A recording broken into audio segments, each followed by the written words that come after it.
Welcome back, guys, to the No Bull Broker. I'm your host, Jonathan Lickstein. On the No Bull Broker, we really tell stories. We get to know the people because we are more than pretty faces who show pretty homes in the real estate profession. So today I have with me a good friend, Cyndee Haydon.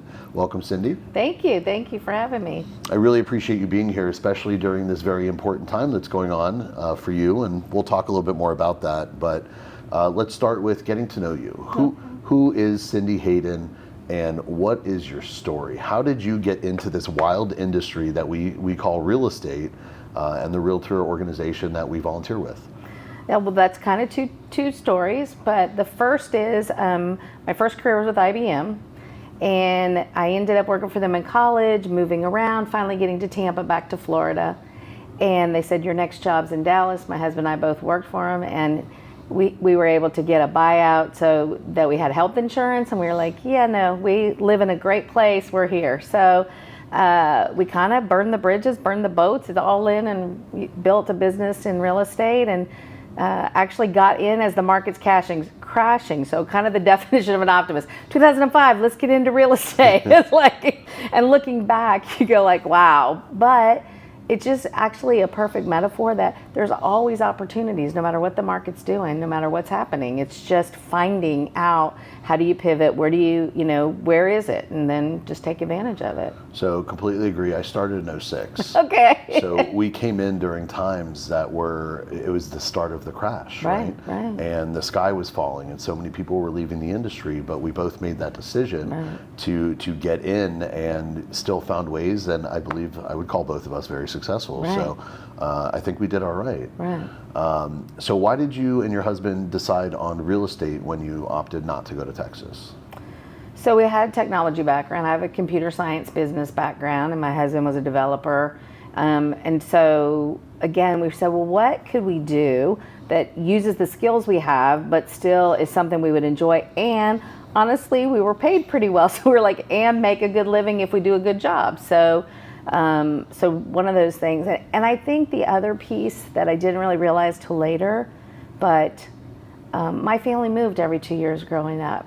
And so community, finding a place, fitting in, that all was something that I work very hard with my clients, because I know they're coming in and it's like they don't know people and that whole sense of that. So I had a passion actually, which was lucky for the buyer side originally, which is all we had right back then, but it was helping them make good choices about where they wanted to live, knowing in the long haul it was going to help with generational wealth, it was going to help with good schools and all those kinds of things. So it was kind of a roundabout thing that just said it used our skills, it can make a good living if we did a good job, but then at the end of the day, it really reminded me about my roots and how much I had moved around. And so the irony is, when we decided to stay, which was 1991, it was our forever home. Like we've never moved, like we've moved houses, but we've never, we're there forever, so. That's been your lockdown spot? Yeah, lockdown. So we'd met a few times through Florida Realtors and around the conferences, but where I really got to know you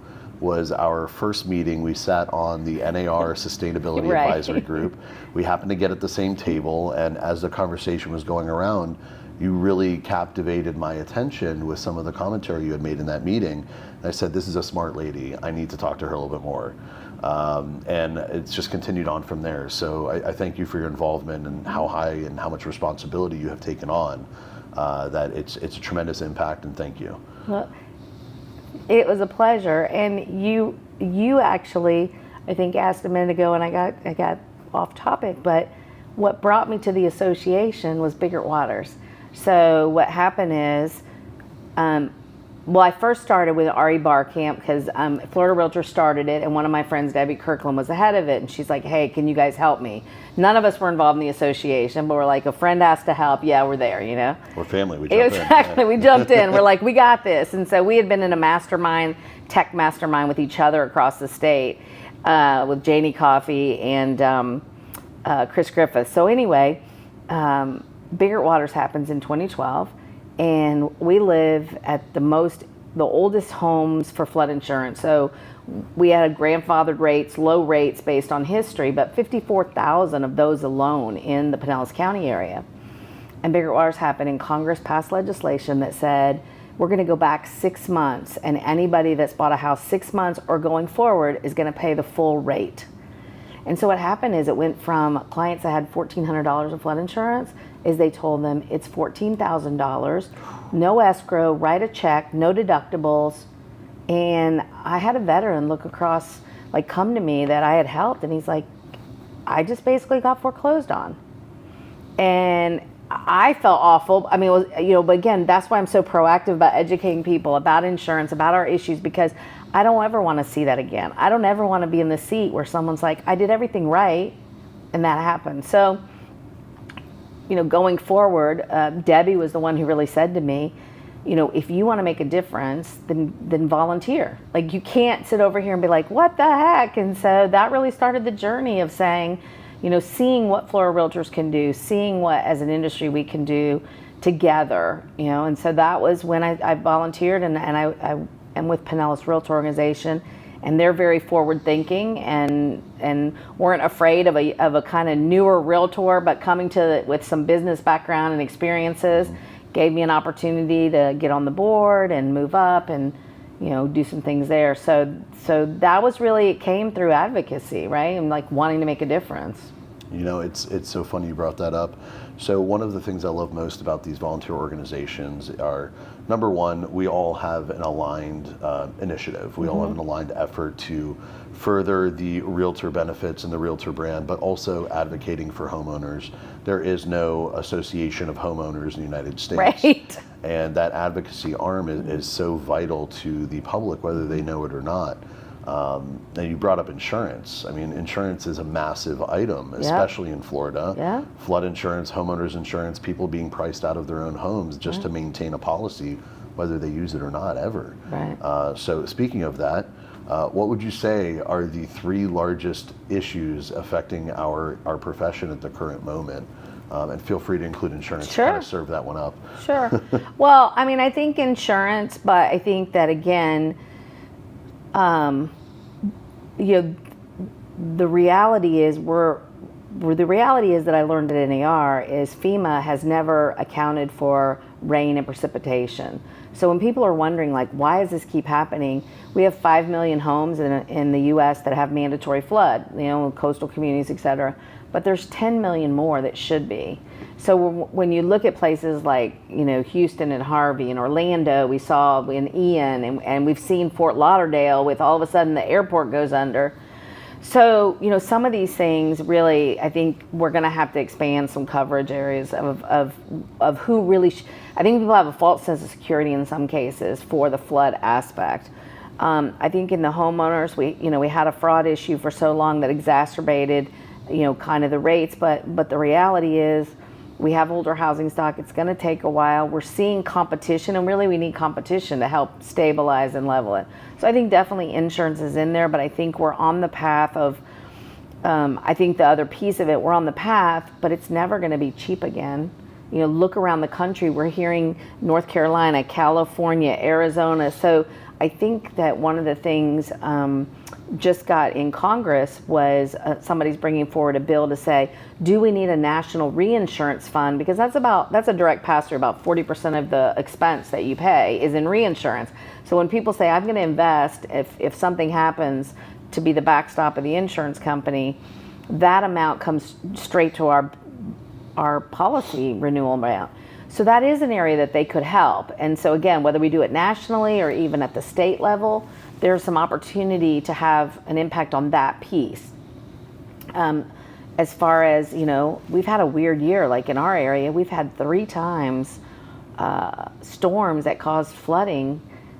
That I mean, I don't remember a time that's happened. So again, the costs are there, and we're just going to have to figure some of that out.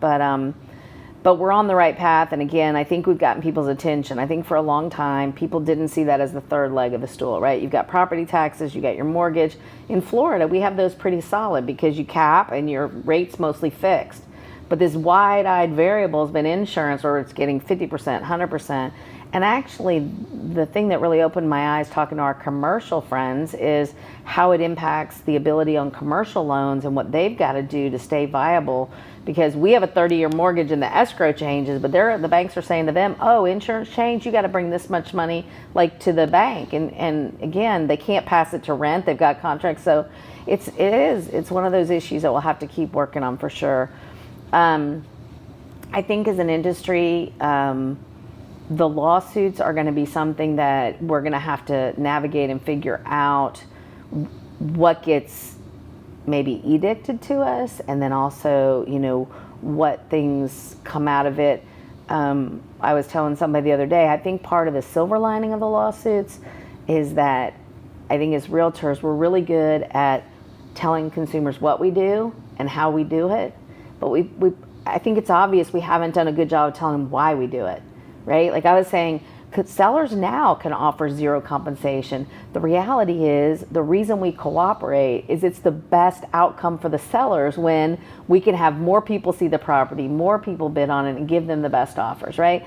So I think we're learning that sometimes we're so busy helping people that we forget, and again, I think we grow up as, I know for myself, the service I do, I grew up in, like with church, I mean, if you got to talk about what you do, it's kind of like we grew up sort of like, well, then why did you do it? There's this thing we have to kind of overcome and go, no, we do need them to understand why we do it. We're a business, right? And so, yes, we do it from our heart, but without us, like you said, there is no association of homeowners, and so if we were not able to be there at the table for them, who's fighting for the private property rights, the 1031 exchanges, the insurance issues, the property, homestead exemptions, the tax deductions. So there's just so much. And so I think, again, the lawsuits are going to be, I think the burden there is twofold. One is, do we get impacted in the ability to stay in business using funds that we would be serving clients, having to deal with lawyers and lawsuits, right? And the other is, do things get edicted that change the way we do business? And again, my concern is we've spent a lot of years, especially from a national perspective, talking about having a fair and open marketplace for all. There was a time when we had redlining and people were like not getting a fair shake and not getting all the opportunities. And you have to know that the people at the lower end of that spectrum coming in, a first-time home buyer, a first-generation buyer, how do they afford, when they're just trying to get in with these interest rates, a home and then pay a realtor too?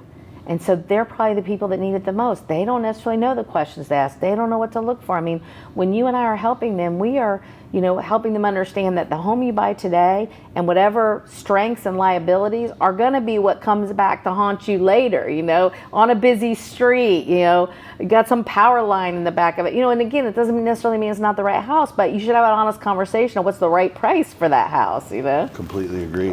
There's no better investment you can make for your family that will impact generations after you than buying a home. Right. And that's not lost on the community that's out there right now. Mm-hmm. I mean, you see a younger and younger population that are going in and trying to buy homes.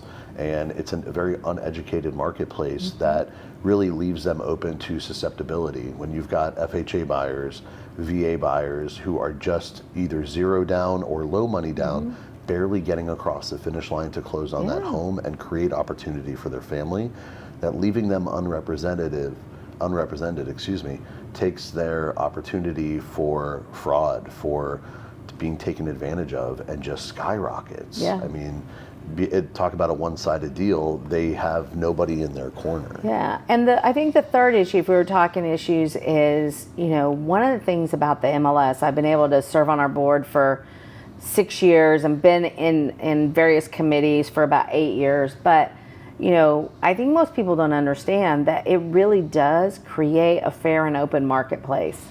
And even if, even if cooperation, like whatever that is, looks like, I think that the rules and the things that we've done have been to make sure it's fair and open.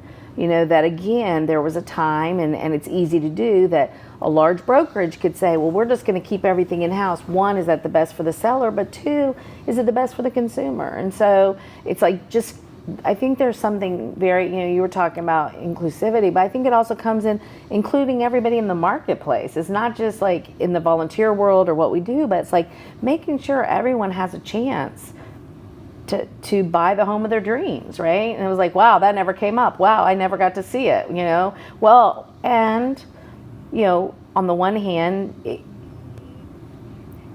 even unintentionally or unintended biases, if you're not open, it could be easy to say, oh, I have a friend like us that wants to live here. I mean, it's natural, but is that really like kind of ebbing back into where we've come so far, right? So I think that's an important thing too. But I think there's going to be changes, and we have to have people who are creative enough to do what you and I did when we started, which is, there are going to be challenges. So now, how do we find the silver lining, and how do we help members find the silver lining? Be successful, be profitable, and help the consumer in whatever the new opportunities come up. So you mentioned the word inclusivity, which we're going to dive into in a second. But before we go into that, okay. I want to make sure our audience is clear why I'm going to be asking you these following questions. So today's a special day for you. Mm-hmm. And it's going to be known by the population that's here at our midwinter meetings why today is an important day for you.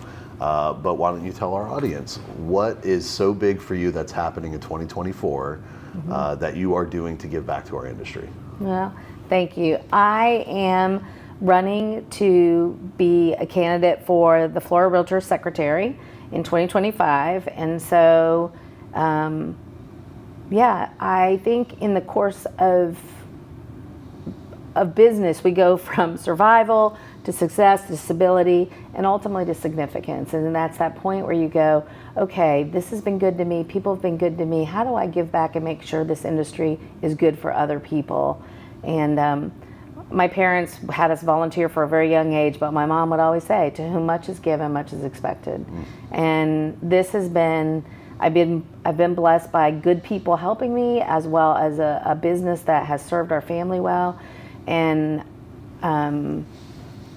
I feel like right now, we need courageous leaders. We need people that have the real conversations about the real issues, like you said, like whether it's lawsuits, whether it's insurance, whether it's the MLS, and not be afraid to say, like, what if? I mean, and then be honest with people, right? Like, I think sometimes I've experienced in my volunteer journey, whether it's staff or other areas, where people don't want to disappoint members. So sometimes they're like, oh, if I don't have good stuff to tell you, then maybe we'll design a new flyer and be like, isn't this a pretty brochure? And I just think right now we're at a time where we have to have people that will really talk about the issues and make sure we're working towards that way. And my example of that would be when we were redoing flood insurance. And we did great work. NAR and its volunteers did great work over 10 years. But when we finished, nobody wanted to talk about it. And they were like, because they don't like flood insurance, and somebody might say something negative.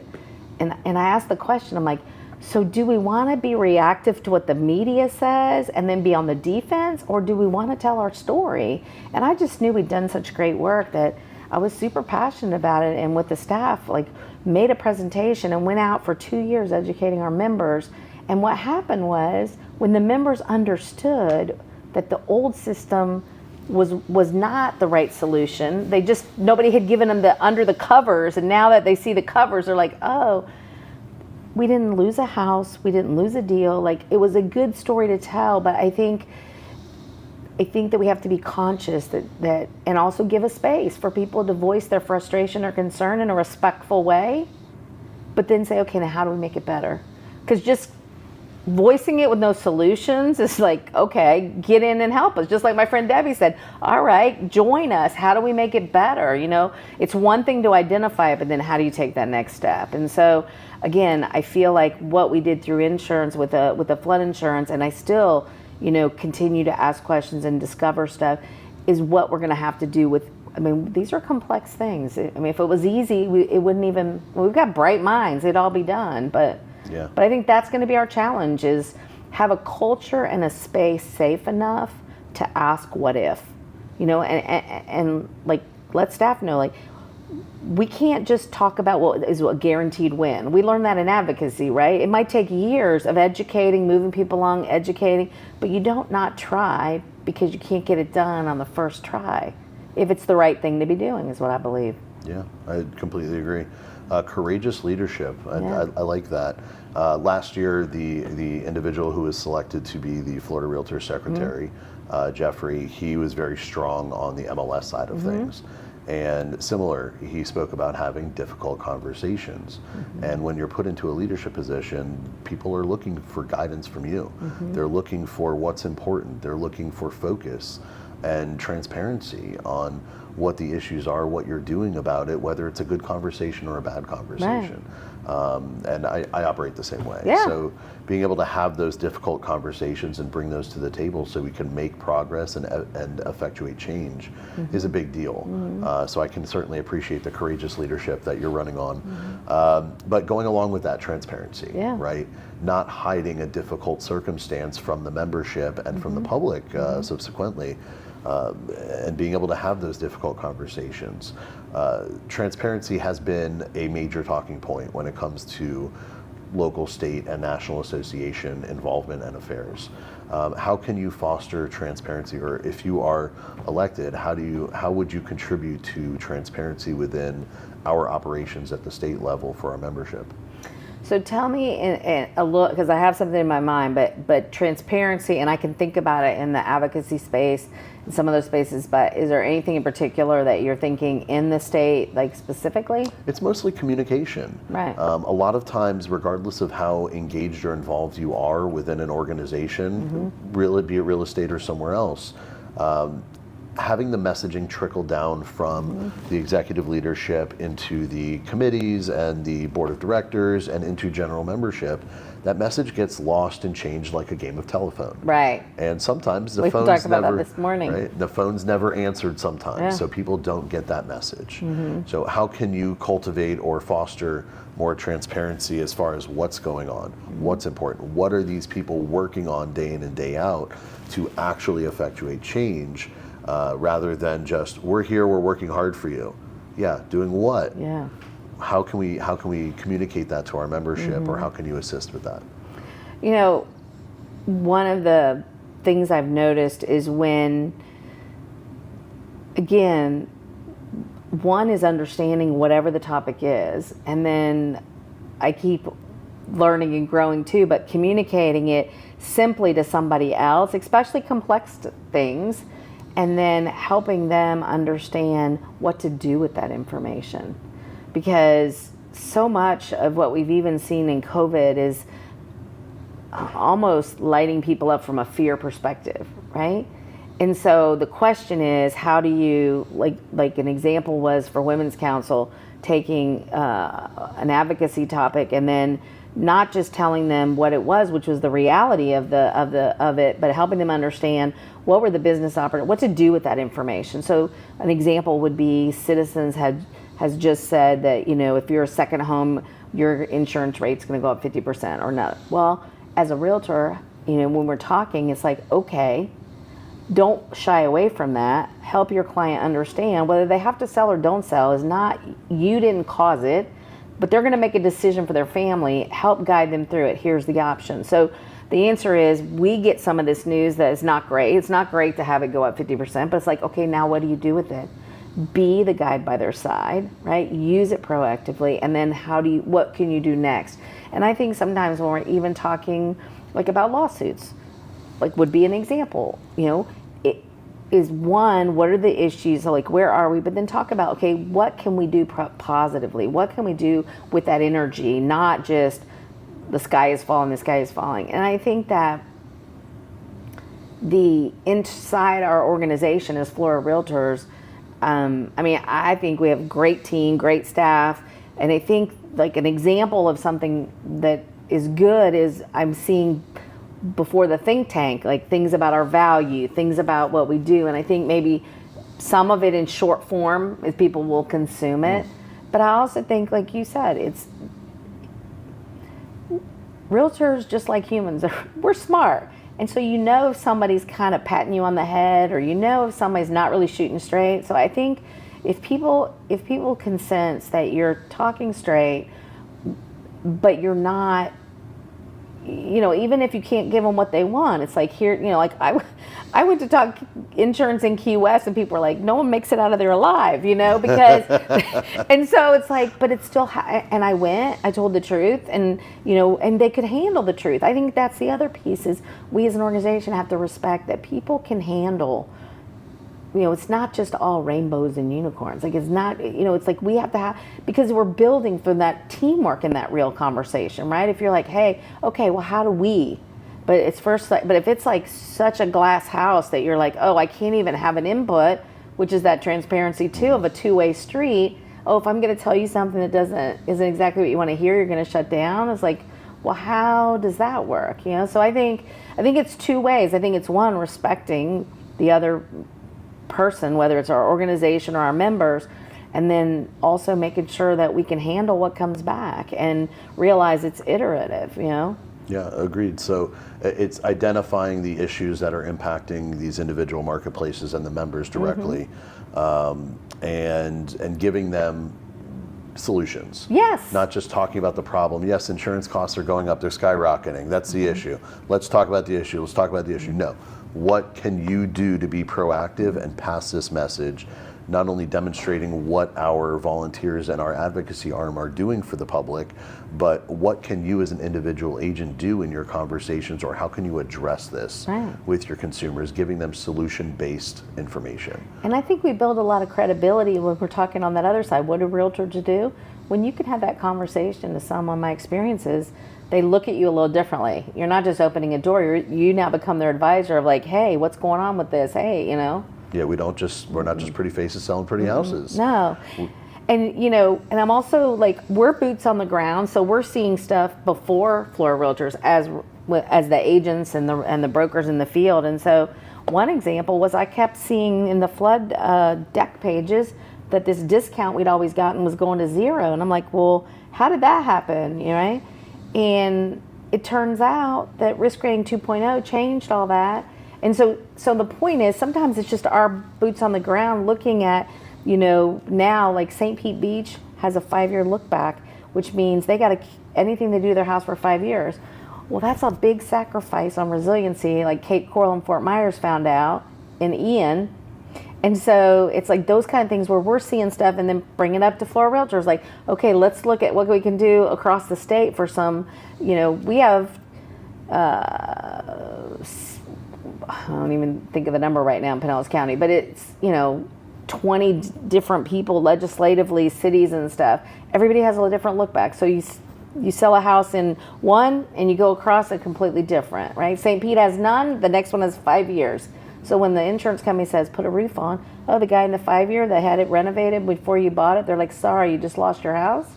Craziness. But we see a lot because we understand what's going on, and then bringing that up is a great asset of Florida Realtors, being able to make that change for our state, Yeah. So one person can see something and make a difference and bring it forward, and it's keeping that communication open, and that's why we do think tanks and other things like that too. So what we were just speaking about has to do with really getting wording down to individual members. And it's really hard. Engagement is a massive struggle at any level when it comes to our profession.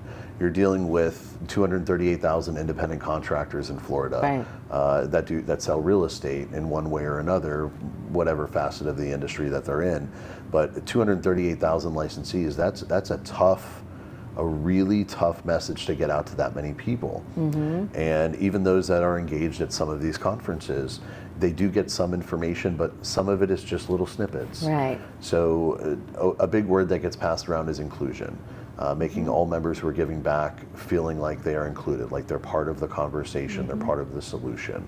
Are there any initiatives or things that you would like to push for that can foster more of an inclusion, or what does inclusion really mean? What does it mean to you? So it's kind of a two-part question. it means I'm throwing lots you on of the spot things. here. It means lots of things, yeah. So You know, I was talking to you earlier about,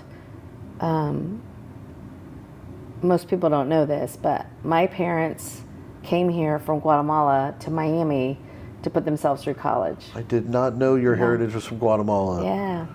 And they struggled. I mean, two kids putting themselves through college, working, and my dad, English was a second language. Engineering school was hard, you know, because he had no engineering but you know, they always share that story of like their mad money was the cents part of their paycheck, which just tells you what life was like, you know, X number of years ago. But when my dad was, you know, finally got his engineering degree, they moved a lot. I told you every 2 years, is on different government contracts, and it's been interesting because when I look at leadership and the experiences I've had, I've kind of found leaders tend to fall in one of two mindsets, just who they are. One is kind of a small, you know, a small group, and one is a big tent group. And I've always been that. I've actually, in a brokerage, struggled because for a long time I was like, you know, hierarchical means we compete against each other, and I'm much more, I like the collaborative, and, you know, I always use the metaphor, the geese, right? It's like we can all get farther faster together, and the person in front is going to circle back around. But as I went on this journey and kind of thought about what brought me to here, how did I get here, I realized that I have been my whole life that person looking for a seat at the table, right? And someone had to ask, someone had to invite, someone had to welcome. And so I have tried to pay that back and pay that forward in the different organizations I've been involved in. But I do think that we have to make a conscious effort. And I do think that, you know, those aspects of growing the future leaders, the future realtors, you know, makes a big difference. I think there's different ways to do it, but some of how I've tried to have some influence is, you know, and it's funny, even with technology, you know, you can create these groups, and it can be, you know, like in Women's Council, it can be all the presidents, like a big thing is like help somebody understand how to do that job easier. Like you don't have to all recreate the wheel. Or it can be across, you know, spectrums of technology, and hey, how can we share? So I think that on one part, inclusion at the state level, we want everybody to feel like they have an opportunity to get involved where their passion is. On the other hand, you know, Dunbar's Law of 150 says when something gets above 150 people, it breaks into smaller groups because it's hard to have relationships with more than 150 people. So I think that also there's a mechanism, whether it's a mastermind or other things, where you've got to be conscious of there's a real benefit and leverage of smaller opportunities too. Right? I think that's why we did the think tanks. It was like, okay, let's get some of those, and then people can get to know each other, or let's get some of those committees. So I think I look at what we've done with the leadership academies and with the district academies. You know, more and more of us have built them to get the people early on, right? To be the ambassadors going out. But I think that also where Florida Realtors has a real strength is that because we have so many people from so many places around the world, our global is really strong, and it's kind of developed into inclusion and diversity without having to be some textbook definition. It's like we just respect people as they are, right? And I think part of inclusion is each person as they are brings something unique to it, right? So I think it was Martin Luther King who said, you know, when everyone's included, everyone wins, right? And it's that kind of mindset I think you got to start with, right? Is how, if you're thinking that, and it's like, how do you invite that person versus, oh, our table's full, oh, you're not part, you know? And so I think the risk that you run in leadership is you're called to do so many things. I mean, that sometimes people can perceive maybe you're not accessible, right? Maybe that's, and so I think part of it is just being visible, being accessible, talking to people. I was doing something for Women's Council, like I'm an RPAC ambassador for the state. It's going to the different locations, meeting with people, you know, having them feel like they can talk to you, right? So, but it does mean that leaders have to give a lot of themselves, right? I mean, that's just part of the if they want to be inclusive. It comes with the right. territory. So I'm just saying, it's absolutely. But I also, like I said, I think when you look at people, you know, history leaves clues, and you can see, like, one of the things that's actually been really touching to me is people in my own association and across the state that I've helped have come back in this journey and told a video about the impact you had. And I've, you know, it's just sometimes you think, God, I usually have to die to hear that stuff. You know? Kind of like a eulogy while you're still alive. I got some good, wow, that was amazing, because again, we don't often stop and sometimes tell people the impact they've had. I mean, Ann DeFries, as you know, is amazing, and I got to know her through the NAR Leadership Mentee program here at Florida. But I often try to tell her, but you know, it's like people make such an impact when they just help you navigate the maze, because we are a big organization, right? So, and then the one other thing I would say on inclusivity in our district, I wanted more people to be able at our board to get involved at Florida Realtors. So I wrote a little class on all the stuff people had shared with me. So I had mentors at Women's Council, members at Florida, members at RRC, and I was like, here's how you get, like, I sort of tried to build the maze, like, okay, because don't go ask for finance on day one. You're not going to get it. I don't care if you have a CPA degree, you know, or a CPA, roadmap, right? Yeah. And so then we saw our members plugging in and being successful versus feeling rejected because they were going in the wrong door. It's not where you start, you know, and it's like, hey, here's how you can get some experience. Here's how you can add, and here's how you can grow. So I think it's a two-way street. Like, give them a roadmap, get some of that stuff. I think at Florida, we could probably do a webinar on when, like, the application comes out. Well, we have all these people. Do they know how to fill it out? Do they know what they should ask for? A little information about what each committee does and which ones, like NAR even says on their committees, you know, basically new experience, you need to have this much. Give people a sense of where do you plug in, right? I really like the idea of, it's actually something we've discussed locally, and I believe we'll be getting into play next year. Yeah. When the committee signups come out, and having a member or the chair or vice chair of that committee explain, here's what we do, and if you're this type of person, this is what you would interest you. Right. So giving insight to those that are applying for the first time or even haven't been on that committee yet, give them some insight as to what it actually does, so you can find passion behind where you're volunteering. I completely agree with that. Yeah. As we continue to go through a leadership journey and B, just operating in business, what are you excited about in 2024? Gosh. Kind of a loaded question there. I know. And it doesn't have to be professional, it could be personal, could be in your business, could be in your leadership journey. It can literally be anything. What just lights up your face and you're excited to see what comes from? I am excited about the opportunity. I mean, I am actually talking to people and asking them, like, what are their experiences? What do they see?